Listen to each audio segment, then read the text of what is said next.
കവിത പറഞ്ഞപ്പം ഫലസ്തീനിൽ കുഞ്ഞുങ്ങളെ കൊന്നതിന് വേണ്ടിയിട്ട് ഒരു കവിത ചെയ്തിരുന്നു. ഫേസ്ബുക്ക് വഴി കയറിയിട്ടുണ്ട്.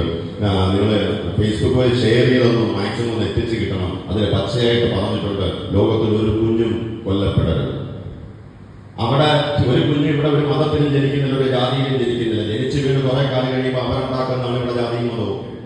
നമ്മൾ കഴിക്കുന്ന അന്നത്തിന് ജാതിയുണ്ടോ? ഏതെങ്കിലും ഒരു മതസ്ഥർക്ക് പറയാം, ഞാൻ കഴിക്കുന്നത് മുസ്ലിം അന്നമാണ്, ഞാൻ കഴിക്കുന്ന ഹിന്ദുവിന്റെ അന്നമാണ്, ഞാൻ കഴിക്കുന്ന പെർഷ്യന്റെയോ സിക്കിന്റെയോ ക്രിസ്ത്യന്റെയോ അന്നമാണെന്ന് പറയാൻ ആർക്കും അവകാശമില്ല, ധൈര്യമില്ല.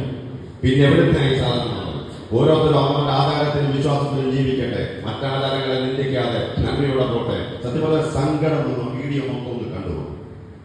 എഡിറ്റ് ചെയ്യാൻ സമയത്ത് 2 മാസമായിട്ട് ഇരുന്നപ്പോൾ ഓരോ സീൻ എടുക്കുമ്പോഴും ഞങ്ങളെ പൊട്ടിക്കരങ്ങൾ ഇറങ്ങി ഓടുകയായിരുന്നു.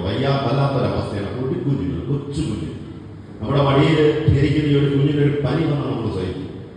നിർമ്മാണം കൊടുത്തിരിക്കുന്ന നന്മയുടെ മലയാളികളെന്നാണ് പറഞ്ഞാൽ എല്ലാവരും ഒത്തൊരുമയോടുകൂടി തന്നെ ലോകത്ത് നിൽക്കണം. അത് കത്തിപ്പടർന്ന് ചെല്ലുന്ന കാര്യം ഞാൻ പറയുന്നത്, ഒരു യുദ്ധം രാജ്യഘടനകളിൽ ഉണ്ടാകാറുണ്ട്. നിങ്ങൾ എത്ര ഉൾക്കൊള്ളുമെന്ന് എനിക്ക് മനസ്സിലാകുന്നില്ല. ഇവിടെ പഹൽഗാമിലെ പാകിസ്ഥാൻ എന്ന് പറയുന്ന രാജ്യം തീവ്രവാദികളെ കൊണ്ട് ആക്രമിപ്പിച്ചോ നമ്മുടെ മഹത്തായ രാജ്യം ഇന്ത്യ എന്താ ചെയ്തത്?